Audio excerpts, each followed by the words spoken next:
How is establishing presence neutrality a way to be available for, respond to, and deal with collective trauma sites? Oh, we're diving right into it. We're doing Love it. it. Love it. Well, first of all, let's say, when we go to sacred sites, there is many different types, right? So there is sites of nature, there is sites of ancient civilizations, there is sites of current civilization lineages that are active places of worship, churches, mosques, synagogues, temples. And then there are collective trauma sites. Now, in our body of work, we consider collective trauma sites also sacred sites, because something of great impact has occurred on a trauma site and may still be affecting the fabric of our reality and the fabric of that region. So therefore we go to energetic sites, we go to sites of energetic significance, and collective trauma sites are of energetic significance. Now, it's not always like this glorious work that we imagine it to be when we go to sacred sites. Sometimes we may have like this explosion of euphoria and beauty and powerful energy moving through us, but sometimes these places hold incredible trauma from past wars and conflict. Some of them even only a couple generations ago, a generation ago. And I find that work to be very important and very significant, maybe one of the most underrated ways of impacting human consciousness and the human collective. So how we go to places like this makes all the difference, right?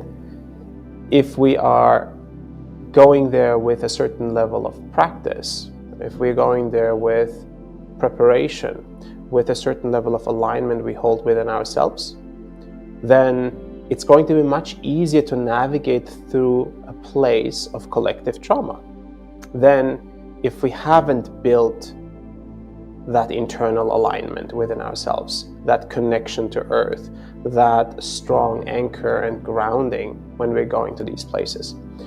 So in my experience, it's been incredibly beneficial, almost a prerequisite to have strong alignment before going to these trauma sites. As you know, Crystal, what it's like when you go to a place where a recent war occurred and you feel the trauma in the field, the density of that, and even some people live in that field consistently and all the time.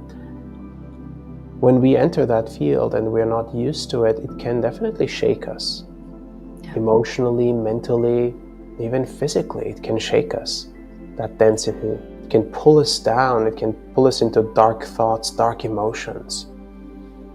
So having processed our own trauma internally can help us navigate these places with more grace, with more clarity, and with more neutrality.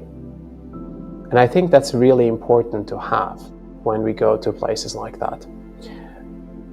Of course, we're not perfect human beings, so sometimes we'll go to a place and we will not have perfect alignment, and we will be shaken by what we are experiencing, what we're seeing, what we're hearing, what we're reading about the place. That's also normal. But having a practice to be able to return into alignment is also a very important piece when we go to these places, because you fall out of alignment, you have practice, and you go back into alignment, because the next sacred site or the next trauma site might be only a couple hours away on the road to the next one, to have an experience and to provide an attunement to these sacred sites that may be having a huge impact to the field that we are in as humanity. Excellent. Thank you. Thanks for that. We just talked about Earth as a conscious being. I just mentioned it. And I like the concept, but how do I turn that into a reality? Like, how do I relate to the earth as a conscious being?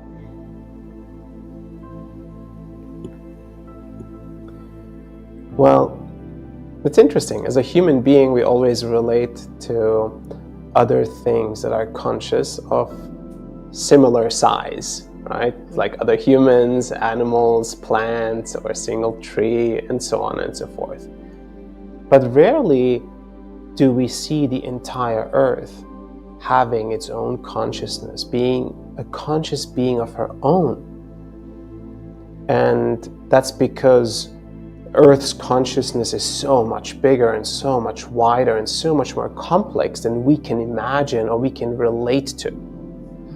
But she is a very conscious being, and in her consciousness, she consistently provides unconditionally to all living beings on Earth, creates entire ecosystems for consciousness to flourish.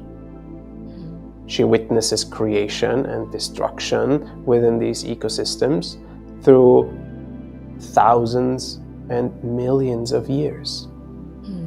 So in that way, the lifespan of the earth is much more different than we can imagine, right? We can only imagine life in a human experience, or even if you think about conscious human periods that we know that are accepted historical knowledge. We're talking about maybe 40, 50,000 years. Maybe we're talking, if it's more controversial, a couple 100,000 years, maybe longer. But we're not talking like Earth's levels, right? That's millions of years. And it's really fascinating to be able to relate to the Earth in that way. That type of relationship builds over time if we spend more time in nature. If we connect with pristine sides of nature, then we develop this deeper and deeper connection and bond with the earth, knowing that she provides for us everything. Water, air, food, shelter, everything we have, we get from the earth. And just alone that perspective shift gives us a stronger bond with the earth itself. Through practice, through meditation, we can even deepen and strengthen that bond with the earth to give us grounding, to give us energy, to give us life force to live our best possible lives.